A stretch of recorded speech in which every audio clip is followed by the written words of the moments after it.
Shabbat Shalom, everyone. It is such a joy and a blessing to be here today. Thank you for being here. Today, I want to tell you about a broken appliance. Specifically, I want to tell you about our ice maker. It broke again. So I called the customer service line. And you know the drill. Faux classical music, recording. We care about your business. Please stay on the line. Someone will take this call shortly. And you wait, and you wait, and you wait. Finally, my call is answered by a woman who says her name is Jennifer. Sounds like she's answering from South Asia. And I tell her our saga that's broken again. Yes, we tried to fix it. No, it didn't work. Yes, we need help. Get through all that. And she says, okay, she's typing it in. I can hear her typing. She says, I'm just going to send this to my manager, and just give me one moment. I'll let you know. And then a miracle happened. She didn't put me on hold. So we're sitting there and the line is silent. And I'm thinking, we should chat. I should chat. So I say, hey, how's your day? Silence. I say, are you there? She says, yes, ma'am. I say, oh, good. How's your day? Silence. Ma'am, are you talking to me? Yeah. Yes, of course I was talking to you. Who else would I be talking to? Oh, ma'am, I'm so sorry. No one ever talks to me. My day's going all right. How are you? I said, wait, is that really true? No one ever talks to you? Ever? Jennifer was lovely. We started chatting, had a lovely talk. My ice maker also got the solution that it needed. But after the call, I just couldn't stop thinking about that interaction.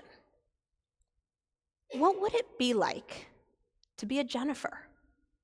To work 12 hours a day in a call center where you take calls from people across the world who are uniformly short-tempered, who don't see you, and who just want to talk about their appliance? What would it be like to go by a name that's probably not your own, a name that's easier for Americans to pronounce, to speak words that you didn't choose, that you're going to read by the script that you've been given by your company of what you can say? What would it be like to go into work each and every day and never get to share yourself, never get to talk about your passions, your interests, who you are as a person, what your dreams are, to be so divorced from amiable human connection that when you hear, how's your day, it doesn't even occur to you that that question could be for you? Later on that same day, I happened to turn on a podcast, Hidden Brain, by Shankar Vedantam, and he was interviewing this social scientist named Nick Epley, who studies a concept called under-sociality. And under-sociality is simple. It's this tendency of humans to undervalue the potential gain of social connection and to close themselves off from the possibility of talking to others. It was such a good episode. You should check it out. He talks to Nick, and Nick's saying, look, I'm a social scientist, and one day I was on the train, and I was minding my own business, and I'm thinking, I'm a social scientist, I should probably talk to people. So he puts down his book, and he starts engaging this woman who's sitting next to him, and they have this great conversation, and he leaves the train, and he's like, wow, I feel so good. This day is so great. And then he thinks, I wonder if that's not just true for me, but true for other people. So he designs this experiment. I think he does it in Chicago. He goes to the train station, and he has the stand, and he says, I'll give you a free Starbucks card if you'll participate in this study. And he divides people into 3 groups. There's what he calls the solitude context. And in that group, he tells people, just take the Starbucks card, don't talk to anyone. Mind your own business, read your book, listen to your music, just don't interact, and go on the train, and then send me back the survey and let me know how it goes. Then there's, of course, the control group, where he says, free Starbucks card, all you have to do is tell me how your day was, do whatever you normally did on the train, and then let me know how it goes. And then there's the social context. And in the social context, he says, I want you to get on the train, And I want you to talk to everyone you possibly can. I want you to seek people out and attempt to have meaningful conversations, and then send me back. So the results are super clear. Everyone in the social context and everyone in the control context who opts for a social mode says that their ride experience was delightful and that the interactions that they had on the train improved their mood for the rest of the day. So Nick then does this other experiment where he says, okay, if this is true, if we all feel better when we talk to other people, why don't we? So this experiment he does, he asks people to come and he says to them, I just want to ask you, how do you think you will feel if you talk to strangers on the train? And people overwhelmingly said, I don't know, will people talk to me? I don't know. Is that weird? That's kind of awkward, just talk to strangers? Why would I do that? And when he asked them to think about, what will it do for you? They're like, nothing. That just seems like, ugh, I want to listen to my music, I want to read my book. Why would I do that? And he asked them, do you think you'll learn anything from people? And they say, no, for sure not. Then in the surveys come back, and across the board, people are surprised by how much interacting with others improves their mood, by how much they learned, by how much it made them feel more connected in the world. And by the way, he does this experiment not just here in the United States, he does it in London, which is famously a place where people don't talk to strangers. And overwhelmingly, he comes back with the same result, which is that humans by nature are social animals. And whether or not you identify as an introvert or an extrovert, when people choose to make connections with the people they come across in their daily lives, they feel better about themselves and they feel better about the world. This is something that I've been thinking about. I've really experienced this personally in a powerful way, especially recently. As a parent of a toddler, I find that I'm suddenly interacting with all sorts of people I never did before. Eder, my son, has no concept of strangers. He believes that every single person in the universe exists to smile at him and wave at him and play peekaboo.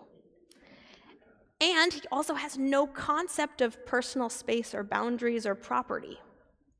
So he runs up to people, takes things, throws things on the floor, rearranges displays. And so my experience moving through the world with him is that we go out in the world and he's waving at every single person and playing with people and interacting with people. And as a result, we stop and we talk to garbage collectors and florists and grocers and people walking by, and we stop people in cars because they might have a puppy that he could say hello to. And at the grocery store, he's taking down people's displays and taking things out of their cart. So I'm constantly going and just, apologizing, interacting, replacing things, all of that. But then I end up talking with people. And it's been really amazing because it's not just like a hello, because Eder doesn't just want to say hi. He wants to play and stay for a while. So we end up having these conversations, and I end up at the produce aisle by the apples looking at pictures of someone's cat, or I end up, by the fish, going through and seeing pictures of strangers' grandchildren, and it's wonderful. I find myself feeling like the subjects in Nick Epley's research. It's really transformed my life. And I do it not just with Eder, but now I've started doing it on the phone. When I call the insurance people and I've got to, put the pediatrician on for the 4th time, I check in, how's your day? How are you? And we have these great conversations. And then I get off the phone and it's just that's great. I go to the grocery store, it's more than food. I feel more connected than ever before. So what does our tradition have to say about this?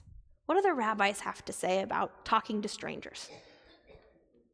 If you look in the Talmud, and I encourage you, check out the source, Brachot 6b, the rabbis teach that the whole entire world was created for the purpose of our connection. It's wild. And then it goes on. Rabbi Chelbo, in the name of Rav Huna, says, it's not just that the whole world was created for you to connect, but if you see someone and you know they're going to say hello to you, it is your obligation to preempt them and to say hello first in the name of peace.